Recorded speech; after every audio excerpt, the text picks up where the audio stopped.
right, welcome back.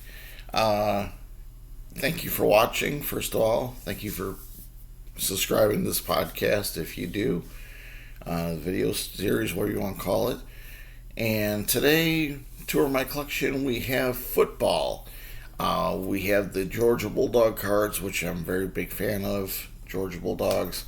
So I have them in a separate section. And then we go to my main football trading cards, A through K. And so we have two-parter as like the baseball cards.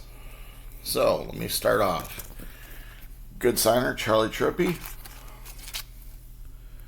Right, Goff, got two different ones of him. And Pat Hogston. Next one, Vince Dooley, I sent multiple times. He's now the director of athletics at Georgia. First of all, Kevin Butler. Kevin I used to work with, believe it or not. I was at a company. We did local work, DMC. It's called Destination Management. But we also had a production part, and he was sales for the production businesses. We made commercials, oversaw meetings, that sort of thing. We had him at a couple trade shows because of his football career. This is V, as you can see. I'm sorry, I didn't pre-check the first two pages to make sure there's nothing you can't read. Kevin Butler is the pro line you're going to see. There it is. I hit up a lot of Butler cards, obviously, signed. But the funny thing is, I didn't get him signed at work. I got him signed through the mail. He was out of our Detroit office, and I think he worked out of his house. But I didn't bug him for signatures. Throughout my career, I've come across people and did not bug them for signatures. Tony Baker. I worked on site in a meeting down in Florida, a couple meetings, and there we had Mayor Giuliani. We had Olympic Bowman. I can't remember his name. We had Pink. We had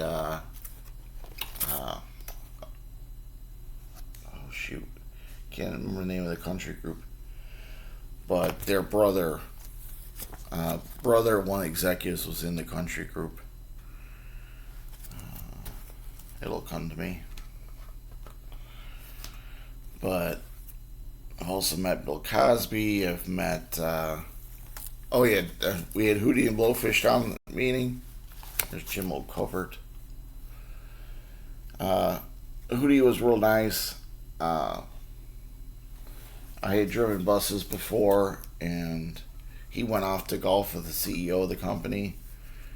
And I talked to his bus driver because he brought his bus to the town. And talked to his bus driver because I had driven buses, obviously. I didn't want to see inside if he didn't mind, and he did. And so went and saw the bus and looked at the engine and all that jazz. Then we sat down on the entertainer section at the front of the coach. It was the entertainer coach. And we started talking. Jeff Cross. And needless to say, we spent a lot of time talking. Well, they came back from golfing, and Hootie came in. And Darius Rucker. And I was sitting there, I'm like, oh, I'm sorry, I'll leave. And he's like, no, stay. And he sat down and talked with us for about half hour. And he talked about how he enjoyed doing the Naperville Rib Fest, which was a festival by me, in Illinois. This is Steve DeBerg, by the way. But he's a real nice guy. He invited me into his green room during the show, and it was funny. Afterwards, they were cleaning, the clean crew was there, and they found what turned out to be his phone. I was looking through the caller ID. I was recognizing the band names from transportation. There's Dee Bartel owns the 49ers.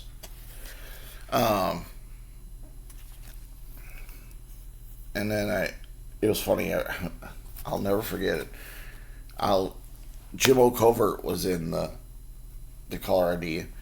You scroll down the caller ID, it was like Jim O'Covert, Kenny Mayne from ESPN, Heidi from Trick Pony, and then like another country star, and then Mom, and then Uncle Joe or whatever.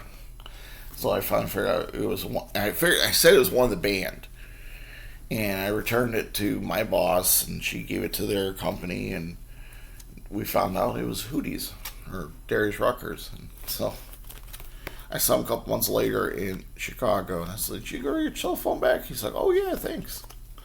Jim Everett, Boomer Esiason.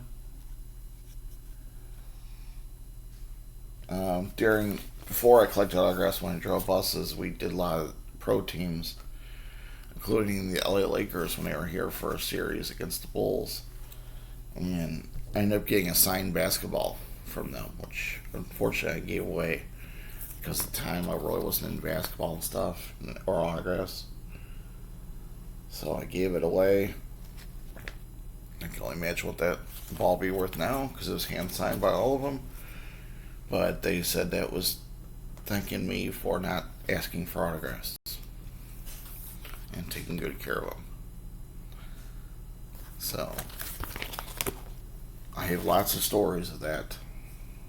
Deion Sanders, I have a story of him and a bunch of Cincinnati Reds in the back of my bus playing poker, $100 a hand on the floor from the airport to the hotel for Wrigley Field. I forgot who else I've had all sorts of teams and celebrities. Picked up the Oakland A's at there was always 2 or 3 buses. I was the second bus, and the player approached me right away and said, "Hey, driver, lose the first bus on the way downtown, and then drop some of us, like about 10 of them, want to go to Rush Street, and we'll give you $100." I'm like, okay. And Mr. Lewis asked, "You didn't make any other stops?" Okay. So I did. I slowed up and managed to get caught by a couple of lights and put me far behind the first bus. And then I dropped them at the bars. Then went on to the hotel, dropped the rest off. Tony Lewis came up and said, "You didn't make any stops, did you?" "No, sir." So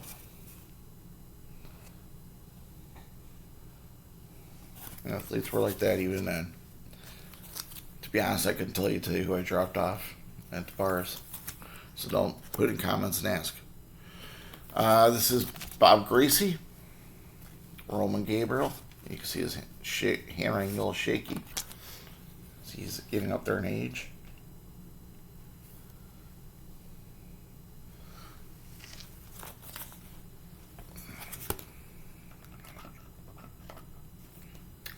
I don't think of some other celebrities I've driven or been around. Oh, James Baker. He was a interesting story. I might have told the story of my political career, my political notebook. But he was coming in by private jet and had the car all set to pick him up. And it was raining, so everything was delayed. This is Rodney Hampton. And Lonzo Highsmith is the name there. Yeah, that one you can kind of see Jason Hansen. But his pilot called me and said, "We're going to be on the ground 20 minutes." Or actually, he said, we're going to divert airports. I said, okay. So where are you going to go to? I figured he's going to O'Hare, which is a bigger airport. He was landing in Midway. And he says, "DuPage." And I'm thinking, oh, shoot. DuPage is out in the middle of nowhere. It's a small airport. It's okay. How long you going to be there? "We're going to be on the ground 20 minutes. I said, "Oh, okay. No problem. We'll have a car there for you." And so I called the driver, said, "I need you to get DuPage 20 minutes." He's like, "No way." He's like, "It'd take me an hour at least." I'm like, "We'll start heading that way." I call my car company I used. I said, "You have any drivers around DuPage?" He's like, "No, that's in the middle of nowhere." He said, "Let me call around and see what." So he calls a bunch of drivers. Nope, nobody's near DuPage. He's got one that's maybe 45 minutes away. So he starts him towards her. So we got two cars racing towards DuPage. 20 minutes later, the pilot calls me. He says, "Yeah, the plane, we're on the ground, car close by." It's still in the way. So a few minutes later, calls me back. "Yeah, where's the car?"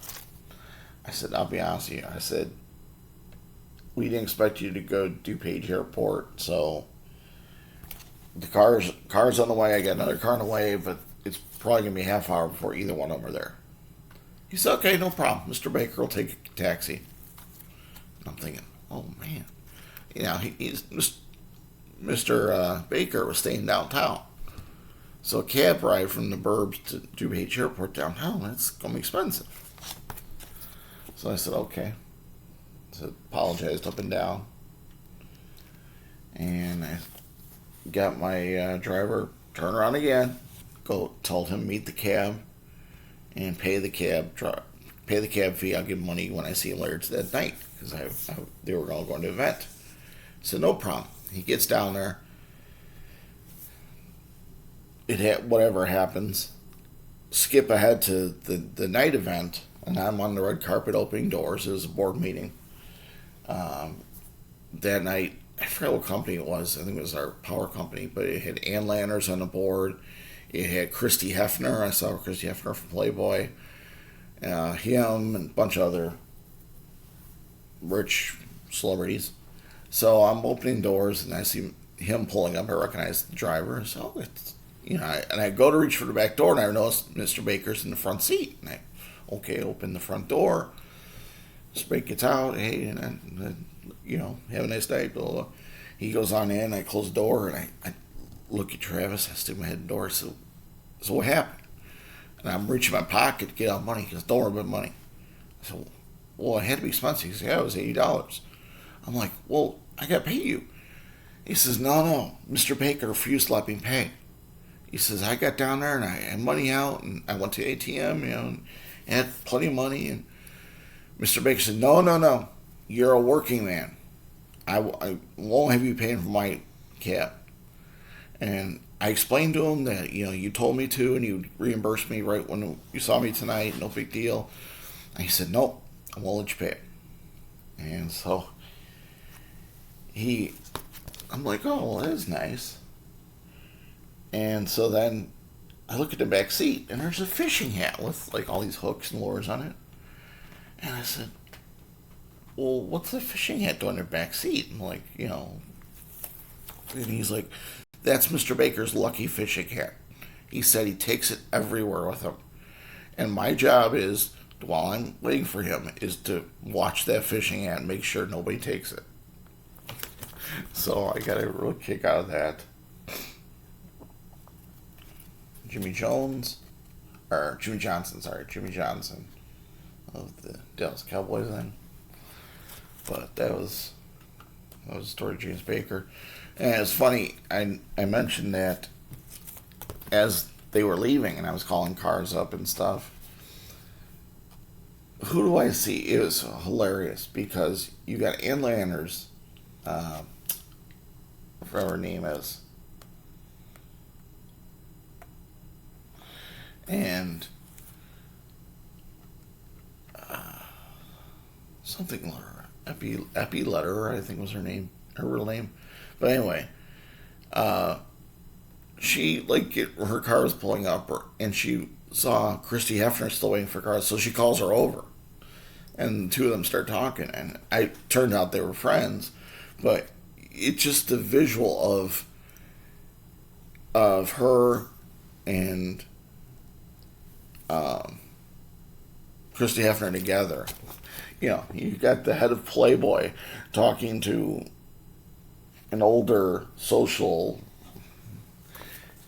I mean, I know it's business, and they probably don't even talk about each other's business, but it's just funny to see them together. Here's the last sheet.